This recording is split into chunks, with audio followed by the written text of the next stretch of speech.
Tier list das surpresas da temporada. A gente colocou vários jogadores selecionados aqui que estão fazendo temporadas bem espetaculares, temporadas muito boas e tal. A gente vai tentar ranquear se o cara é tipo assim um craque que ninguém esperava, né? Veio do nada e boom. Se ele é uma bela surpresa, tipo assim, pouco poderia se esperar desse cara e tá jogando muito bem. Se tá indo bem apenas, né? Não é aquele destaque todo, mas ainda assim é uma surpresinha. E não é surpresa, eu acho que ficaria mais no sentido de, não é que o cara não está jogando bem, pelo contrário, todos aqui estão jogando bem um pouco mais ou um pouco menos, né? É uma questão de tipo, não é surpresa porque já se esperava que ele poderia render desse nível, né? Então a gente vai começar aqui, Yuri, pelo Enzo Fernandes, que a trajetória dele é mais ou menos a seguinte. Parece que ele tá no futebol europeu faz 50 anos, mas há um ano atrás ele tava jogando no River Plate, amigo. Daí ele vai pro Benfica, começa bem, faz uma Copa do Mundo espetacular, o Chelsea quebra o banco pra pagar por ele, 120 milhões, leva o cara, e o Chelsea tá mal, mas ele é um dos poucos jogadores que se salvam lá ainda, fazendo boas partidas, né? Então, não vou mentir aqui e falar que eu acompanhava o River Plate, que eu via o Enzo Fernandes jogar por lá. Então, como eu não conhecia ele, eu diria que ele é no mínimo uma bela surpresa aqui, né? O que tu acha? Pelo que ele tava jogando no Benfica, e pelo que ele jogou na Copa do Mundo, eu colocaria ele até no craque que ninguém esperava. Porque o Enzo, cara, ele tem um refinamento muito alto de futebol, cara. Controle de bola, visão de jogo, entendimento, sendo que é um cara muito jovem. Infelizmente, ele, na minha opinião, tomou uma decisão errada de ir pro Chelsea agora. Eu acho que ir pro Chelsea não é uma decisão errada, mas ir pro Chelsea agora, no momento em que ele foi, na metade da temporada, sendo que ele tava no Benfica, que tava muito bem, que tinha ótimas projeções na Champions, eu acho que foi um erro. Pô, mas cara, alguém vem pra ti te oferecendo 120 milhões pra te contratar, um salário absurdo e 8 anos de contrato. Mas iam oferecer de novo, pô. Será, pô? Às vezes o cara tem medo. No... Vai que o cara fica no Benfica, então, estoura o joelho, né? Estourou o joelho e acabou. O jogador tem que confiar no joelho dele, pô. Não, mas o cara tem medo do bom de passar e ele perder, pô. Eu consigo entender, mas eu acho que deveria ter ficado no Benfica pra ir agora no meio desse ano. E aí o que acontece é que a segunda metade da temporada dele tá bem borocochô, tá meio apagado, longe dos holofotes, o time dele não tá brigando nem por vaga na Champions, mas eu acho que é uma baita de uma surpresa, sim. O Enzo, acho que é um excelente jogador, cara que tem tudo aí pra ser um dos melhores volantes da Europa nessa próxima geração. Uhum, E também pra ser como é que eu posso dizer? Um pilar da Argentina durante muitos e muitos anos, porque já assumiu a titularidade, já é campeão do mundo e tem tudo pra continuar sendo aí um jogador de confiança do Scaloni. No pós-Messi, né? Depois a gente tem o Akanji aqui, que a gente já falou um pouquinho dele no último Eurocast, mas basicamente é um jogador que no Borussia Dortmund era um zagueiro que era muito criticado, acaba saindo aí pro Manchester City, ninguém dava muita bola, e o Guardiola não só transforma ele em titular na maior parte dos jogos, como também meio que muda ele um pouquinho de posição, transformando ele como se fosse um zagueiro pela direita barra lateral direito, né? A função dele altera ali, mas é um cara um pouco mais defensivo que joga na posição ali que seria de um lateral direito. Como é que tu acha? Eu acho que ele tá indo bem, assim, né? Não é nada espetacular, mas realmente é um jogador daqueles que mostra como o Guardiola muitas vezes consegue extrair o melhor de vários atletas, né? Sim, eu concordo. O Akanji, que aí no auge dos seus 27 anos de idade, o cara pode ser campeão de tudo, né? Um cara que até um dia desse estava no Borussia Dortmund sendo bastante criticado. Do nada ele tá no time mais badalado do futebol inglês e pode terminar a temporada como um dos titulares da equipe que conquistou a Tríplice Coroa. Uhum. Tu colocaria ele aqui no Tá Indo Bem. Sim, eu concordo. Uhum. O próximo é o Araújo, do Barcelona, que tá se transformando rapidamente num dos melhores zagueiros do mundo, né? Talvez ele fique um pouquinho fora dessa disputa porque não tá na Champions League atualmente e tal, mas claramente é um monstro em formação, em desenvolvimento, não deve ter chegado no seu auge ainda, e já tá jogando um absurdo de bola, né? Eu só colocaria que ele não é uma surpresa porque meio que já tinha mostrado várias valências recentemente antes dessa temporada começar, né? Então eu acho que já se esperava que ele pudesse ter um desempenho muito bô e muito regular, mas realmente é um zagueiro espetacular. O que tu acha? Eu tenho uma opinião forte sobre o Araújo, que pra mim ele é o melhor zagueiro do mundo. Eita, pô. Sério, de todos os zagueiros que eu vejo jogar, nenhum me impressiona mais do que esse cara. Ele dá raiva, cara, dá raiva. Os 2 jogos que o Atlético Madrid fez contra o Barcelona nessa temporada, eu acho que o Atlético Madrid não ganhou por causa dele. Ele é muito chato, cara. Tá muito rancor, chato. Então. O cara tá em todo canto, velho. Tá em todo canto. Toda jogada. Na direita ele tá lá, na esquerda ele tá lá, no meio ele tá lá. Pelo amor de Deus, o maluco é onipresente. É muito chato, cara. Então eu acho que não bate no zagueiro. Acho que não é surpresa, porque eu acho que desde. Até na época do Ronald Koeman, já dava pra ver que esse era um cara de excelente qualidade, que num time mais encaixadinho ele ia mostrar tudo o que é capaz. Mas pra mim ele é o melhor zagueiro do mundo. E só precisa que o Barcelona pare de fazer feio na Champions pra aparecer pra mais gente. Uhum. Recentemente, o Vini Júnior deu uma declaração, que inclusive foi parar num vídeo do Eurofute que a gente fez sobre o tema, de que o Ronald Araújo é o defensor mais difícil que ele já enfrentou. E olha que o Vini Júnior já pegou uns caras pesados pela frente. E olha que ele é o melhor driblador do mundo, né? O Hum. Vinícius Júnior na atualidade. É o cara mais. É o jogador mais letal no mano a mano atualmente.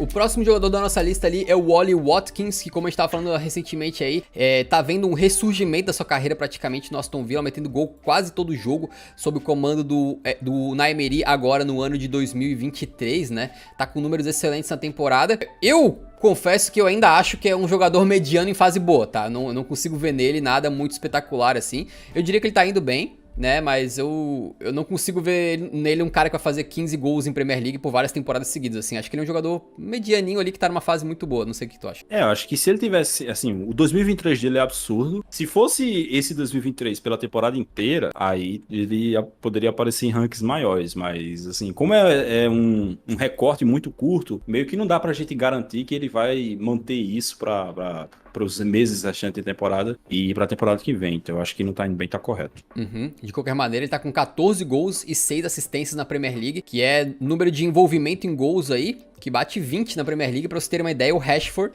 tem 19, o Martinelli tem 20, né? O Saka tem 23, então ele tá ali no nível bem alto em relação a participações em gols, né? O próximo é o Gonçalo Ramos aqui. O Gonçalo Ramos é um jogador que tá tendo a temporada de explosão dele. Eu não sei se seria surpresa, porque, tipo assim, já há muito tempo que o Gonçalo Ramos era uma promessa do Benfica, né? Que se esperava muito dele.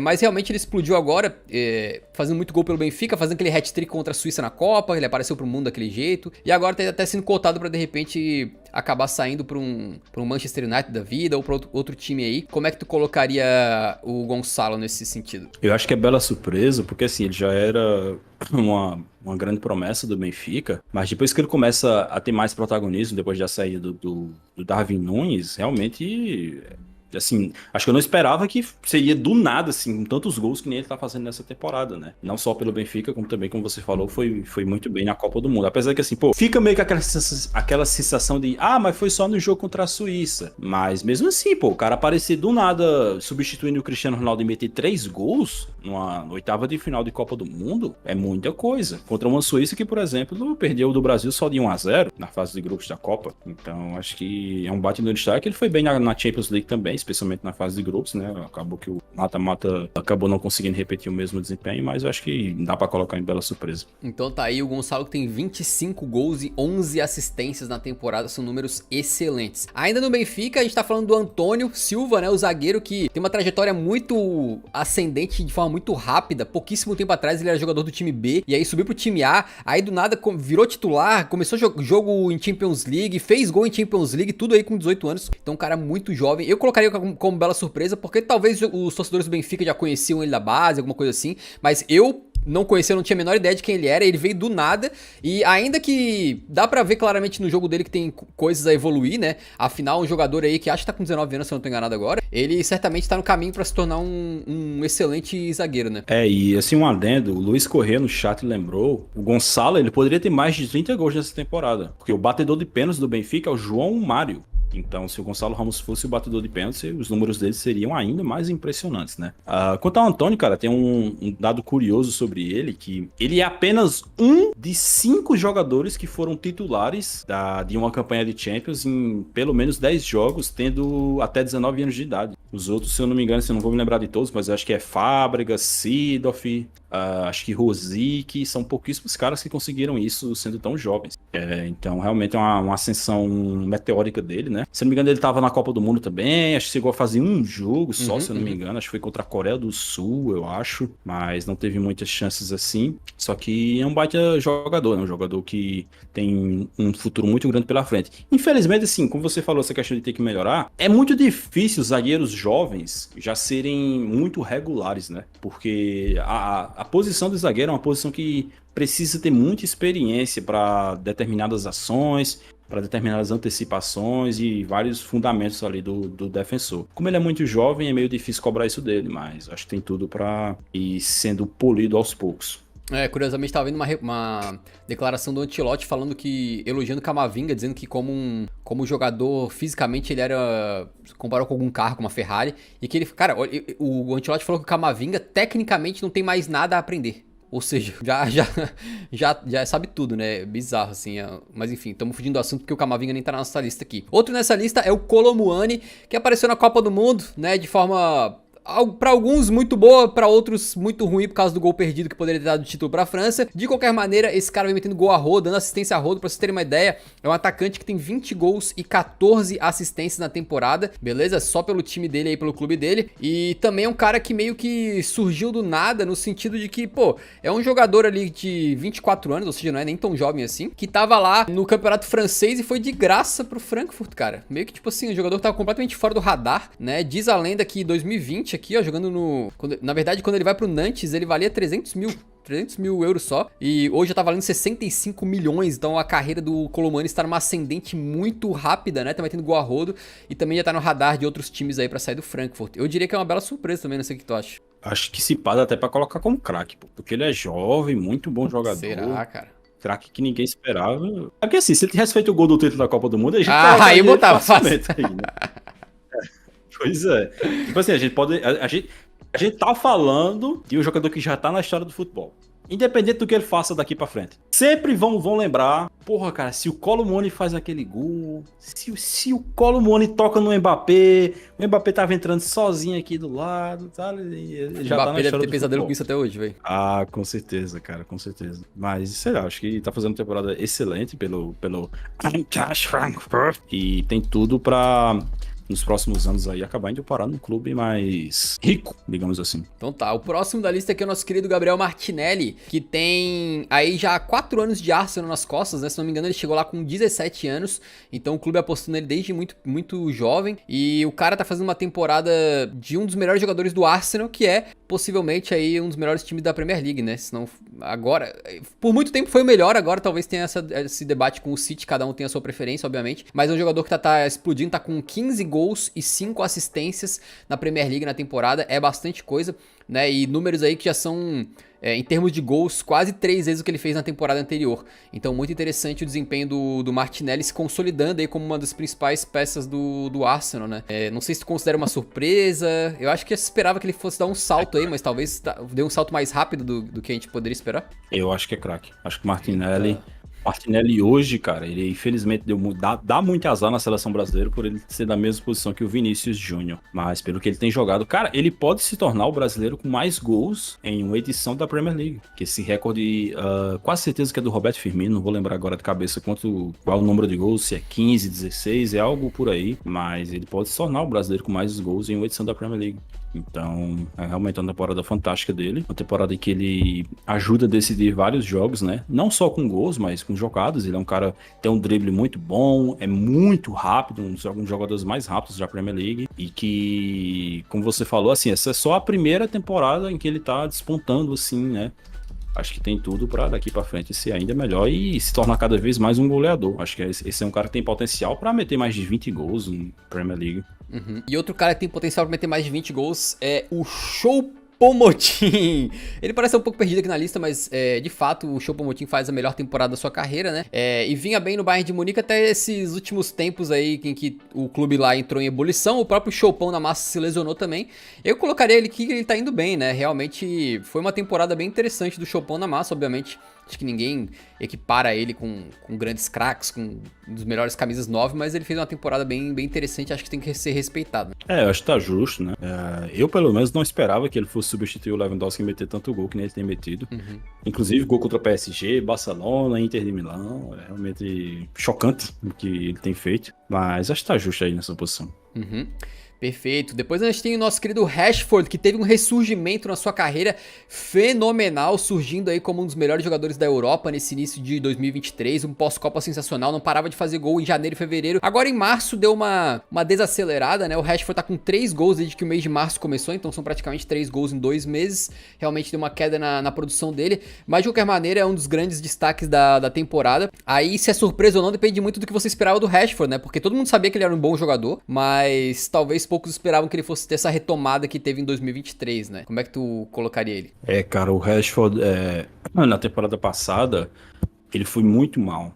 É assim, não só pelas lesões que ele teve, mas quando jogava, seja com o Solskjaer, seja com o Rangnick, ele não estava conseguindo ir bem. O que é curioso, assim, porque na temporada 20 e 21, com o Solskjaer, ele tinha jogado pra cacete. Sendo um dos melhores jogadores da equipe ali junto com o Bruno Fernandes. Mas na temporada passada, não sei o que foi que aconteceu na vida do Rashford, que simplesmente as coisas não andaram, né? Acho que já tinha muita gente chamando ele de flop. E nessa aqui ele tá fazendo a melhor temporada da carreira, tá fazendo a melhor temporada da vida. Acabou tendo uma quedinha aí recente, teve uma lesão, ficou fora de alguns jogos.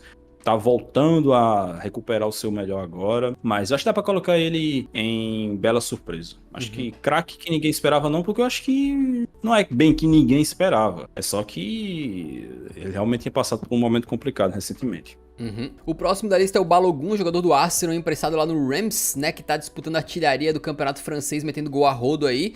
Um centroavante que parece que tá tendo já times interessados nele. Vamos ver como é que vai ser depois que ele voltar pro Arsenal agora. Dificilmente ele vai ficar no Arsenal, né, porque ele vai querer jogar, vai querer espaço e possivelmente no Arsenal não teria.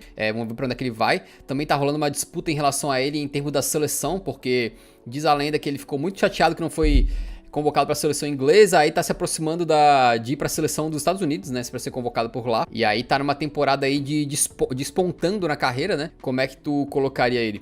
O Balogun, lembrando que ele tá na Liga Francesa, né? Sim, na Ligue 1, no time do Will Steele, que a gente fez um vídeo no Eurofoot recentemente aí para quem quiser ver, para quem quiser conhecer a história. E Balogun é um dos jogadores com mais gols lá na Ligue 1 nessa temporada. Realmente surpreendente, cara. Ele já chegou a ser o artilheiro da Ligue 1, né? Acho que ali por janeiro, fevereiro, ele estava sendo artilheiro, depois acabou sendo ultrapassado. Mas acho que tá indo bem, tá indo bem. Se fosse em uma liga mais forte, daria para colocar um pouquinho mais alto, mas eu acho que tá indo bem, tá justo. 18 gols em 31 jogos nessa Ligue 1. O próximo a gente tem o nosso querido Kvara, que esse aqui, se você conhecia o Kvara antes do Napoli, é porque você realmente acompanha futebol alternativo, acompanha aí essa questão das promessas e tal.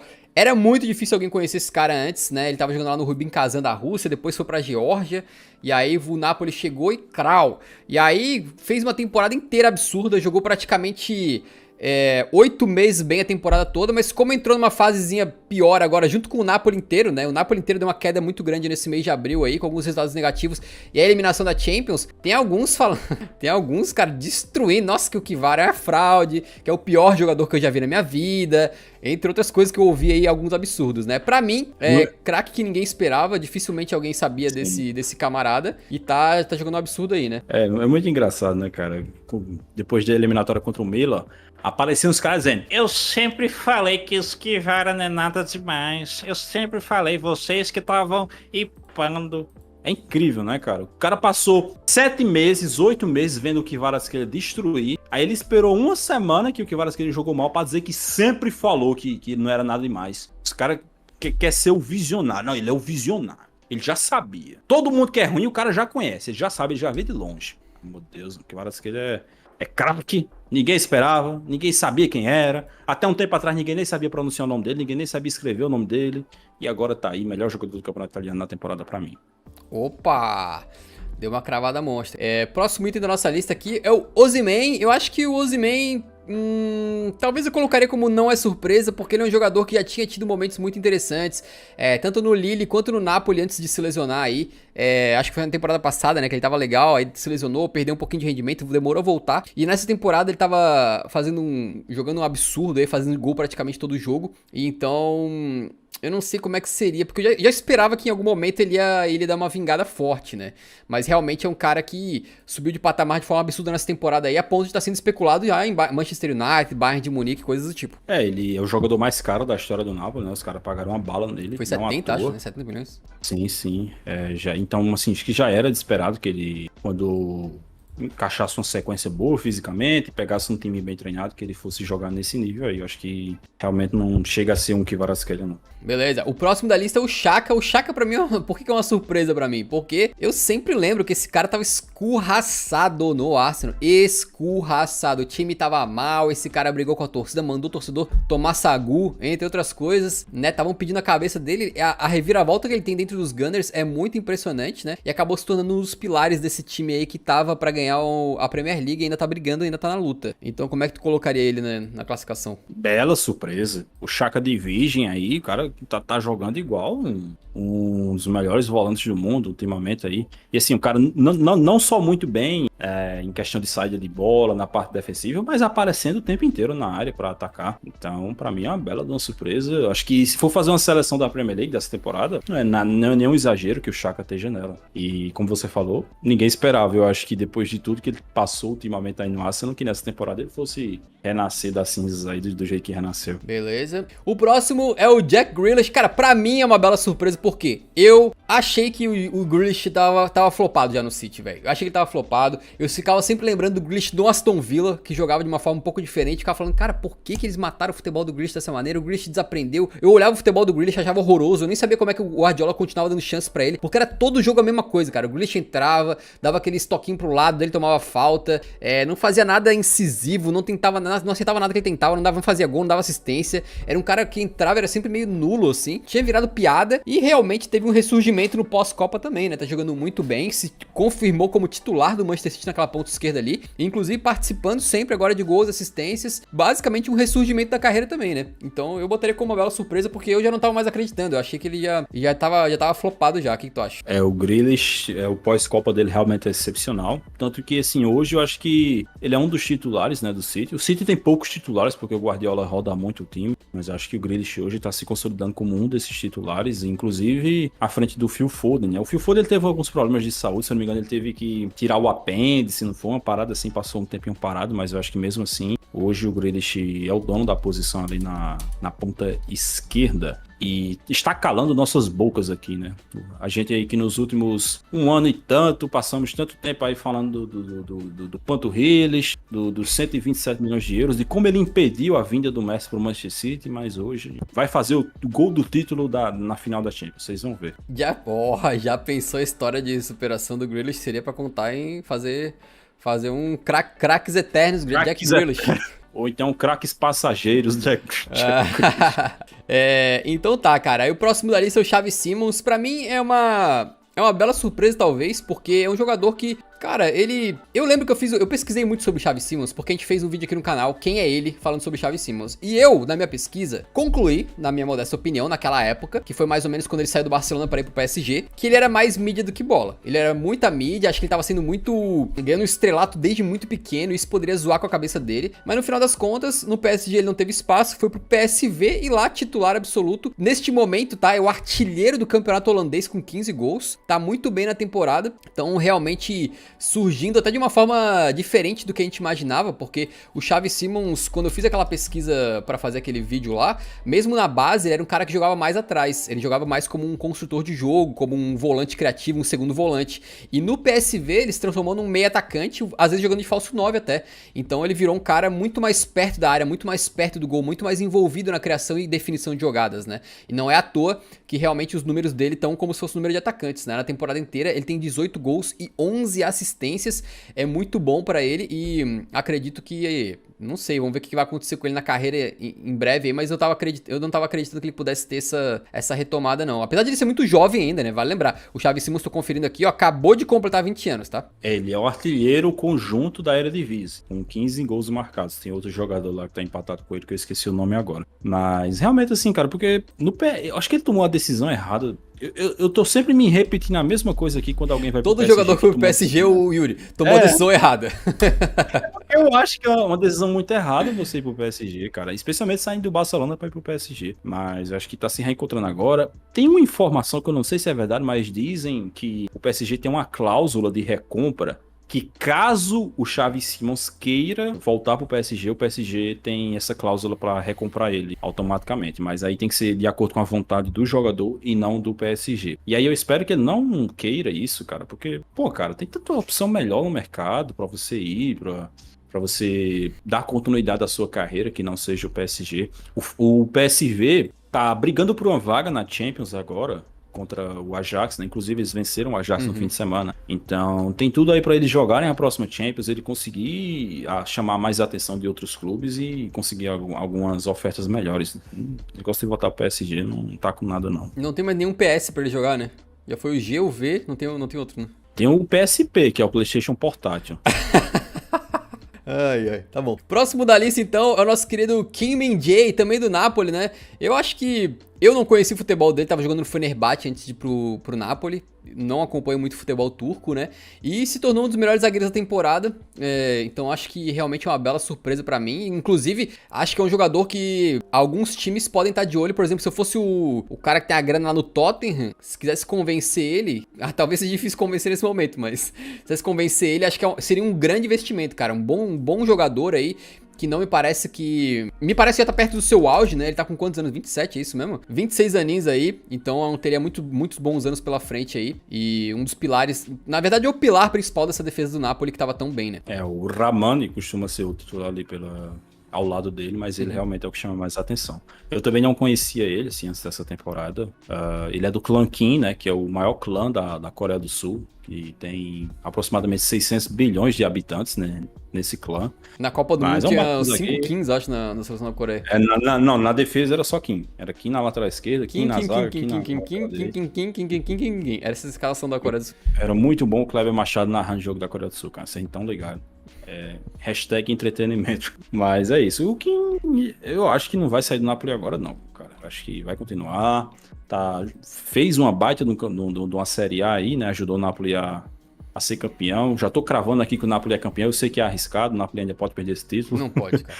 Ganhou da Juventus ontem, não pode. Ganhou com gol no finalzinho do Raspadori. Aliás, comemoraram. Eles deviam estar com tanta pressão, cara, porque a forma como eles comemoraram foi como quem tira um piano das costas de pressão, velho. Assim, não sei se você lembra, mas quando a gente tava falando do confronto contra o Milan, eu falei que mesmo que eles fossem eliminados pro Milan, a torcida não ia deixar isso atrapalhar a festa, não. E ontem a festa que eles fizeram, cara, o que Kvaratskhelia postou no Instagram dele, uma motociata gigantesca, gente pra caralho comemorando e tal, porque eles já estão comemorando o título, né? Venceu a Juventus, acabou. Porque o Napoli tem essa historiazinha aí com a Juventus nas edições da época que ele estava com o Maurício Sarri. Mas é isso, acho que o Quinta Justo em bela surpresa, um cara que eu não conhecia, mas que tá fazendo a baita temporada. Então tá aí, o próximo da temporada aqui é o grande Mitoma. O Mitoma, como a gente falou mais recentemente, veio do Japão, o Brighton emprestou ele lá pro San Gilois da Bélgica, ficou no banco enquanto o Trossard estava no time, depois que o Trossard saiu, ele virou titular e vem jogando muito bem. É um cara que tem drible, tem finalização, meteu um golaço. Contra quem foi aquele golaço? Ele foi contra o United, contra o Liverpool? Liverpool, né? É, um golaço absurdo que ele meteu contra os Reds, foi na Copa da Inglaterra. E o cara vem muito bem, chamando a atenção aí, um jogador bem interessante pra gente manter sob o radar aí pra próxima temporada. O que tu acha? Acho muito bom também, um cara que tem uma velocidade e um drible muito especiais. Acho que é o tipo de jogador que costuma se criar muito na Premier League, né? Eles gostam desse jogador, dessa característica. E também é um jogador muito inteligente, um jogador muito esperto, não é aquele ponta burro, digamos assim, aquele ponta que só sabe botar na frente e correr. Tem até um termo que os caras usam, que eu nunca sei usar direito, que é o que corre e pedala e nada, né? O triatleta. Mas eu acho que o Mitoma não é esse jogador. Cara, o Mitoma, me corrija se eu estiver errado. Ele tava na Copa do Mundo com o Japão, não tava? Tava. Que eu lembro até que eu fiz uma piada com ele. Pô, foi uma piada mó boa, cara, mas eu não vou lembrar agora. Eu queria muito repetir essa piada. Não é a questão do líquido?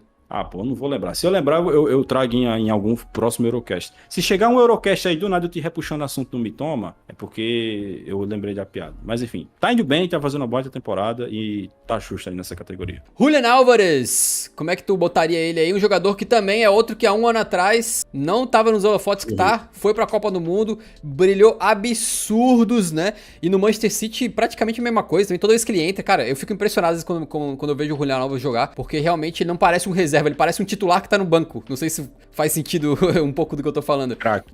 Mas acho que ele tem muito potencial aí, cara. Eu só espero que ele não fique na sombra do Haaland pra sempre, não. Eu acho que não. Eu acho que ele é craque que ninguém esperava. Baita temporada pela Argentina e pelo Manchester City. Acho que esse cara, ele já tá sendo preparado pra substituir o Haaland. Acho que o Haaland não vai ser um jogador que vai ficar no Manchester City por muito tempo. Não sei se 3 anos, 4 anos, mas eu acho que eventualmente o Álvares vai se tornar o principal atacante do City. E ele já tem sido muito importante, porque às vezes o Guardiola joga com os dois, né? Dependendo da circunstância ali. E também tem essa questão do Haaland ter muitas fragilidades físicas, então se porventura acontecer do Haaland ter uma lesão, sei lá, de tirar ele de 3 semanas, um mês e tal, o City tá muito bem servido na posição, porque o Álvares é craque. Então tá aí, cara, a gente colocou como não é surpresa Araújo e Osimhen, mas pela questão de que a gente já esperava grandes desempenhos deles, né?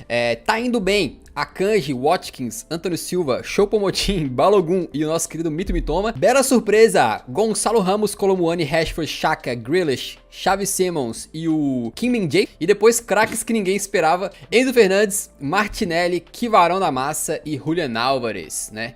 Que há um ano atrás todos esses caras tinham um status bem menor do que eles têm hoje.